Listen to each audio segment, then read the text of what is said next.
Hi guys. पहले के part में oogenesis का पहला पार्ट पढ़ा है ना।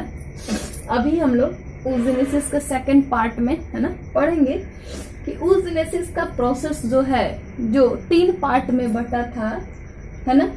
एक हमारा क्या था, मल्टीप्लिकेशन है ना, गुणन प्रवस्था।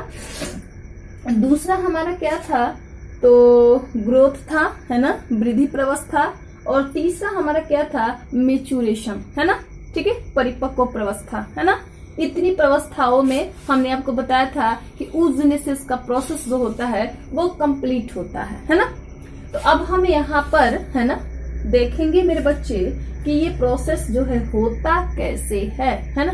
तो फर्स्ट ऑफ ऑल आपको तो मैंने पिछले क्लास में ही बता रखा था कि फीमेल के बॉडी के अंदर, फीमेल के पेट के अंदर क्या होता है, तो फीमेल रिप्रोडक्टिव सिस्टम होता है ना। जिस सिस्टम में मैंने आपको बताया था कि ये बीच वाला उसका यूटेरस होता है और इस यूटेरस के दोनों साइड 2 ओवरीज होते हैं है ना, 2 गोनैड होते हैं, 2 अंडाशय होते हैं। और इन अंडाशयों के अंदर है ना आपको बताया था कि छोटे छोटे एकदम हीरे मोती के जैसे सेल भरे होते हैं।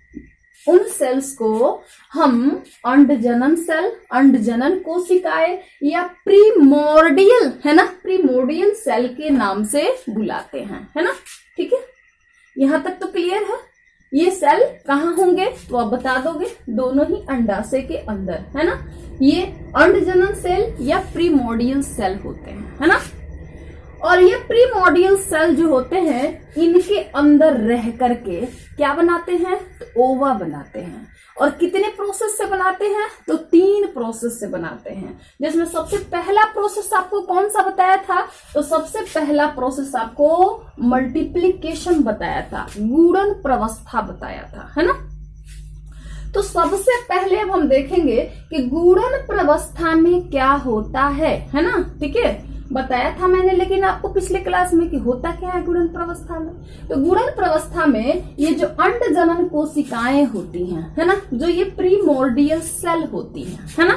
ठीक है, ये प्रीमोर्डियल सेल क्या करते हैं, एक है ना, फिर ये क्या हो जाएगी, बटकर एक से कितनी बना लेंगी, 2 बना लेंगी है ना। फिर 2 है और फिर ये दोनों है ना बट करके कितनी बना लेंगी, 4 बना लेंगी है ना। यही तो है मल्टीप्लीकेशन।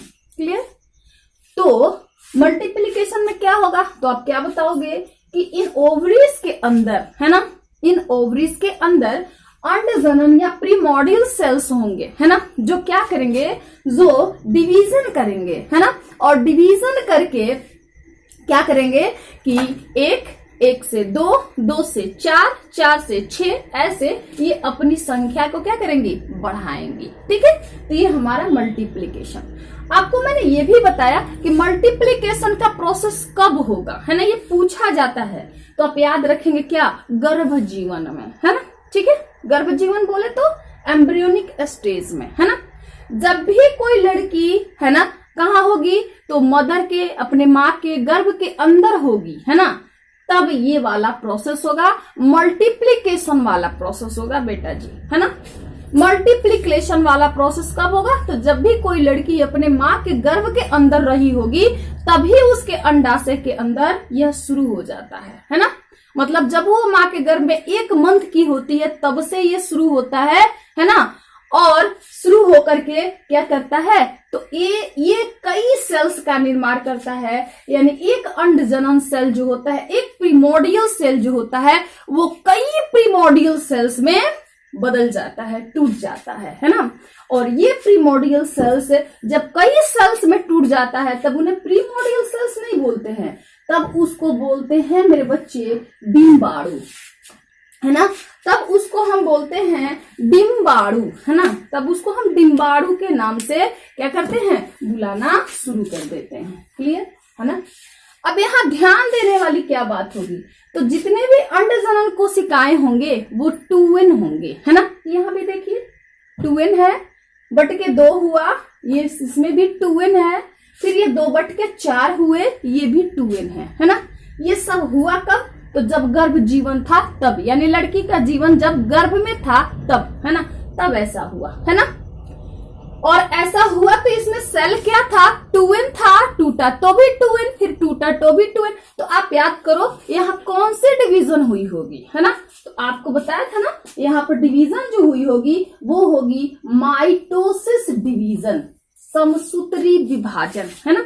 समसूत्री विभाजन में क्या होता है, तो सेल जो होता है ना, सम मीन्स समान, सूत्री मीन्स गुणसूत्र। सम जो कोशिका होती है वो जो टूटती है तो उसके अंदर जो गुणसूत्र होते हैं वो हर टूटे हुए सेल में बराबर रहते हैं, घटते बढ़ते नहीं है।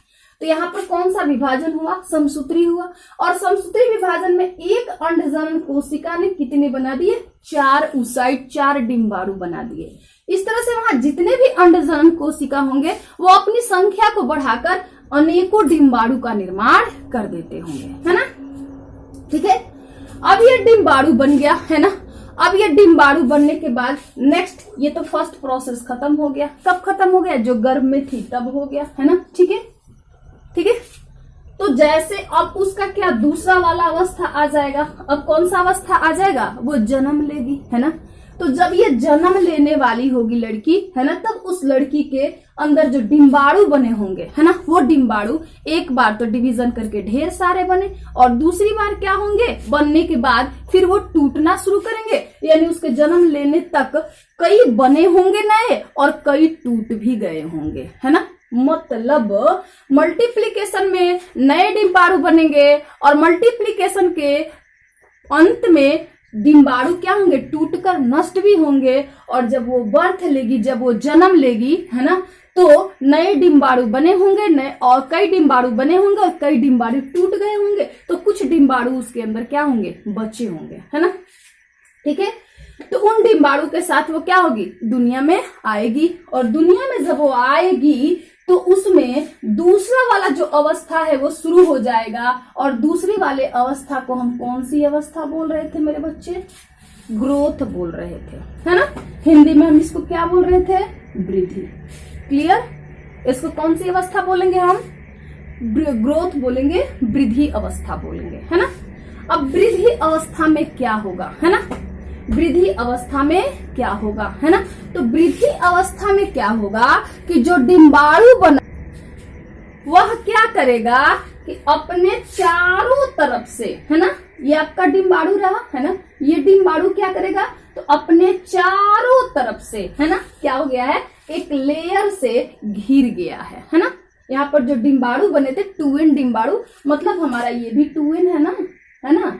ये जो बनेगा हमारा डिम्बाणु, ये डिम्बाणु क्या करेगा कि अपने चारों तरफ से, आप देखेंगे यहाँ ना, एक लेयर के द्वारा क्या हो जाएगा, घिर जाएगा। चारों तरफ से ये अपने एक लेयर के द्वारा घिर जाएगा। हाँ, यहाँ हम ध्यान देंगे कि ये कौन सी लेयर है, इस लेयर का नाम क्या होगा। तो आप याद रखेंगे, इस लेयर का नाम होगा ग्रेन्युलोसा लेयर। कौन सी लेयर मेरे बच्चे, हाँ, ग्रेन्युलोसा लेयर, है ना। तो ये ग्रेन्युलोसा लेयर से ये डिम्बाणु जो होता है वो क्या हो जाएगा, अपने चारों तरफ से घिर जाएगा, है ना। और चारों तरफ से घिर जाने के बाद ये क्या करेगा, तो ढेर सारे फूड मटेरियल को स्टोर करेगा और ये क्या हो जाएगा, बड़ा दिखाई देने लगेगा। तब इसको हम क्या बोलेंगे मेरे बच्चे, तब हम इसको बोलेंगे प्राथमिक अंडक। ठीक है, हमारे जो हिंदी भाषी स्टूडेंट होंगे वो इसको बुलाएंगे प्राथमिक अंडक, और हमारे जो इंग्लिश भाषी स्टूडेंट होंगे वो इसको बुलाएंगे प्राइमरी oocyte, है ना।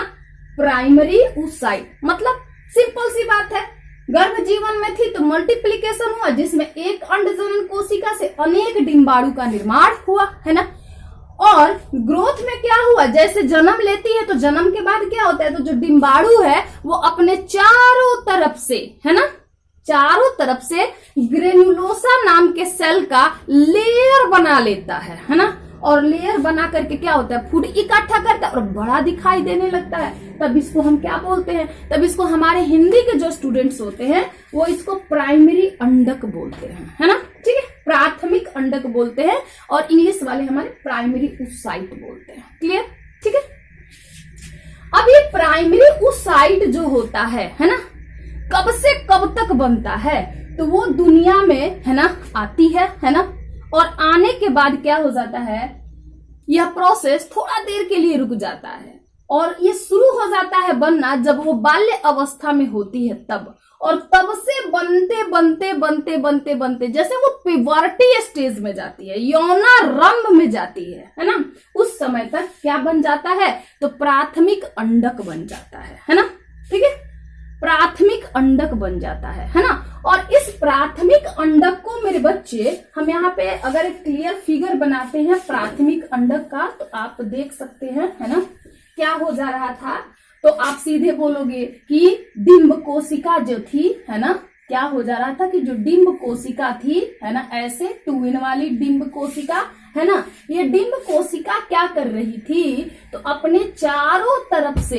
है ना ग्रेन्युलोसा लेयर को लपेट ले रही थी और फूड को स्टोर करके बड़ी हो जा रही थी। तब हम इसको बुला रहे थे क्या, प्राथमिक अंडक बुला रहे थे है ना, या प्राइमरी oocyte बुला रहे थे। क्लियर है। अब ये प्राइमरी oocyte जो है ना, क्या करेगा, कब करेगा, तो आप याद रखोगे बाल्य अवस्था में ये शुरू होगा है ना, ये जन्म ले ली है तो थोड़ा रुक गया, नवजात है तो थोड़ी सी जैसे बड़ी हो गई, बाल्य अवस्था उसका आ गया, तब से ये शुरू हो जाएगा और कब तक चलेगा, यौना आरंभ तक चलेगा, यानी ये लंबी घटना है ग्रोथ वाली। क्लियर। तो मेरे बच्चे क्या हो जाएगा कि ये प्राइमरी oocyte जो है एक सिंगल लेयर से घिरी हुई है ना, अब ये ग्रोथ वाले फेज में ही क्या करेगी, थोड़ी सी अपने चारों तरफ और ज्यादा ग्रेन्युलोसा लेयर को क्या कर लेगी, लपेट लेगी है ना, थोड़ी सी और ग्रेन्युलोसा लेयर को अपने चारों तरफ लपेट लेगी है ना। तो लपेट लेने के बाद हम इसको एक दूसरे नाम, वो नाम होगा सेकेंडरी फॉलिकल। क्या बुलाएंगे हम इसको, सेकेंडरी है ना, सेकेंडरी फॉलिकल बुलाएंगे। Clear, are you understand, okay है ना। यानी ये जो प्राइमरी oocyte है ना, इसको बेटा जी आप प्राइमरी है ना फॉलिकल के नाम से भी है ना, प्राइमरी फॉलिकल के नाम से ही बुला सकते हो है ना। तो ये आपका क्या हो गया, सेकेंडरी फॉलिकल हो गया। ठीक है, अब ये सेकेंडरी फॉलिकल क्या करेगा मेरे बच्चे, तो ये बीच में आपका क्या हो गया, बीच में आपका आप बोलोगे oocyte हो गया, डिम्बाणु हो गया, और ये डिम्बाणु क्या हो गया, क्लियरली कितने लेयर से अब घिर जाएगा मेरे बच्चे, 2 लेयर से घिर जाएगा है ना। ठीक है, तो क्लियरली इसके 2 लेयर से घिरने के बाद है ना, अब हम इसको क्या बुलाएंगे है ना, तो क्लियरली इसके 2 लेयर से घिरने के बाद हम इसको बुलाएंगे क्या, तो टर्शियरी oocyte है ना। क्या बुलाएंगे हम, टर्शियरी है ना, टर्शियरी oocyte के नाम से हम इसको क्या करेंगे, अब बुला लेंगे है ना। अब टर्शियरी oocyte हो गया है ना। इस टर्शियरी oocyte में क्या क्या होगा, तो अब सीधे सीधे बता दोगे, 2 चीजें होंगी है ना। कौन कौन सी चीजें होंगी, तो मैम एक ये वाली लेयर होगी और एक ये वाली लेयर होगी है ना। तो इसमें जो एक बाहर वाली लेयर होगी है ना, यह एक अलग लेयर होगी, और ये अंदर वाली जो लेयर होगी एक अलग लेयर होगी। इस बाहर वाली लेयर को हम लोग क्या बोलेंगे, इसको बोलेंगे थीका एक्सटर्ना है ना, और इसको हम बोलेंगे मेरे बच्चे थीका इंटरना। ठीक है, थीका एक्सटर्ना और थीका इंटरना है ना। तो थीका एक्सटर्ना और थीका एक्सटर्ना और इंटरना नाम के लेयर के अंदर बंद रहेगा कौन जी, डिम्बाणु है ना।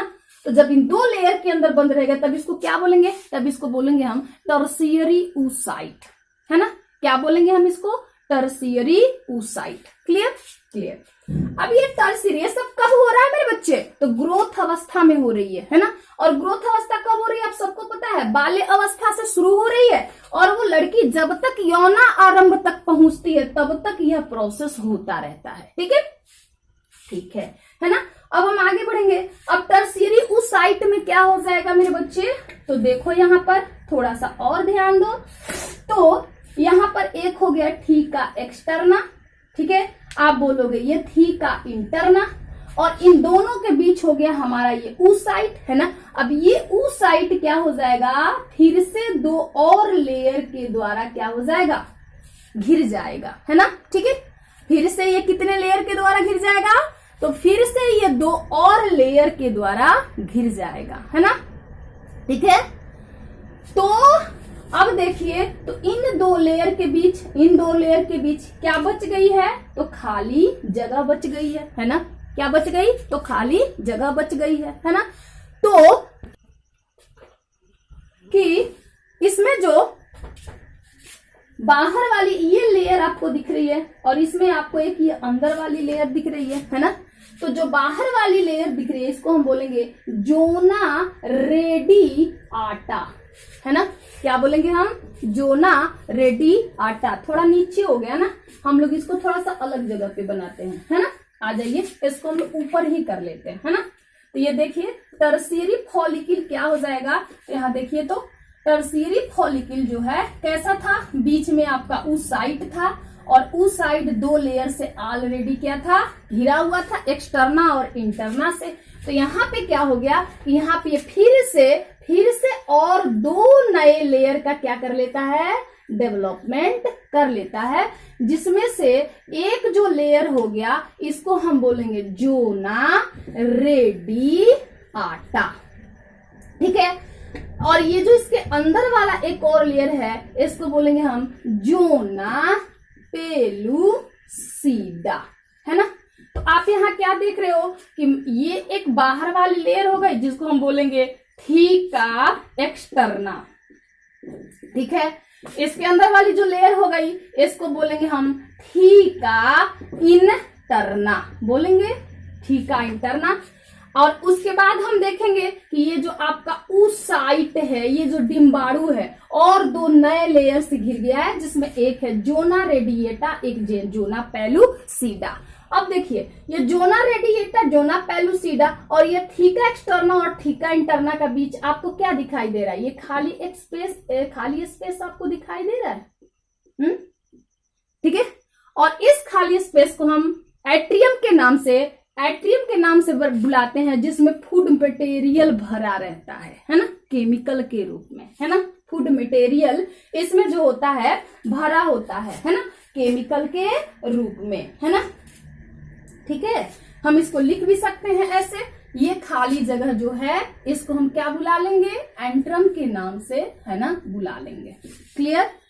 अब ये पूरी रचना, है ना, क्या कहलाएगी, तो मेरे बच्चे, यह पूरी रचना कहलाएगी mature Graafian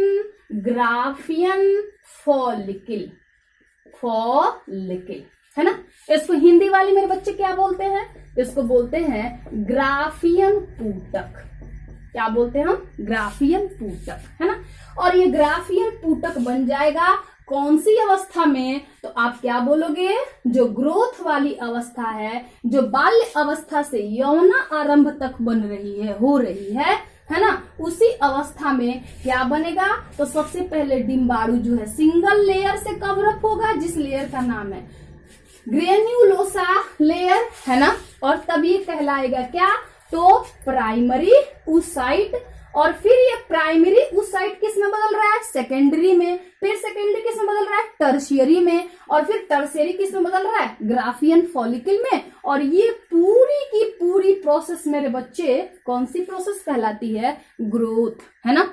means Graafian follicle बनते बनते ये लड़की कैसी हो जाएगी, तो आप क्या बोलोगे, प्यूबर्टी में आ जाएगी, है ना। मतलब इसमें यौना आरंभ शुरू होने को हो जाएगा, है ना, ग्राफियन फॉलिकल बनते बनते, है ना। अब आपसे कोई पूछ सकता है कि ग्राफियन फॉलिकल कैसे बनता है, तो आप बता दोगे कि ग्राफियन फॉलिकल जो है वो बनता है किसकी मदद से, तो वो बनता है हार्मोन की मदद से, है ना। ठीक है, कौन सा हार्मोन है वो, तो आप बता देना, FSH हार्मोन, है ना मेरे बेटे जी। कौन सा hormone, FSH, follicle stimulating hormone. और इस हार्मोन की प्रभाव से प्राथमिक कंडक, प्राइमरी ऊसाइट किस में बदलता है, द्वितीय कंडक में, है ना। सेकेंडरी उस साइट में। सेकेंडरी किस में बदलता है मेरे बच्चे? टर्शियरी में। टर्शियरी किस में बदलता है? तो ग्राफियन फॉलिकल में। और ग्राफियन फॉलिकल बनते बनते वो लड़की कैसी हो जाती है? तो किशोर हो जाती है ना, सियानी हो जाती है। मतलब अब उसमें मेंसुरेशन शुरू होने का टाइम आ गया है ना, रजोधर्म शुरू होने का टाइम आ गया, मतलब उसमें ग्रोथ अवस्था हो गई है ना। ये कब आता है? तो आपको पता होगा जब कोई लड़की 11 से 12 साल की होती है तब, यानी ग्रोथ अवस्था उसकी 11 से 12 साल के एज में क्या हो जाती है? कंप्लीट हो जाती है मेरे बच्चे, है ना। अब हम आगे बढ़ेंगे। अब हमारा जो नेक्स्ट फेज है वो फेज होगा हमारा मेचुरेशन फेज, है ना। कौन सी फेज है? तो मेचुरेशन फेज है ना। ठीक है, तो मेचुरेशन फेज को हम नेक्स्ट वीडियो में देखते हैं। तब तक के लिए ओके बाय, है ना। आगे आप इसको पढ़िए।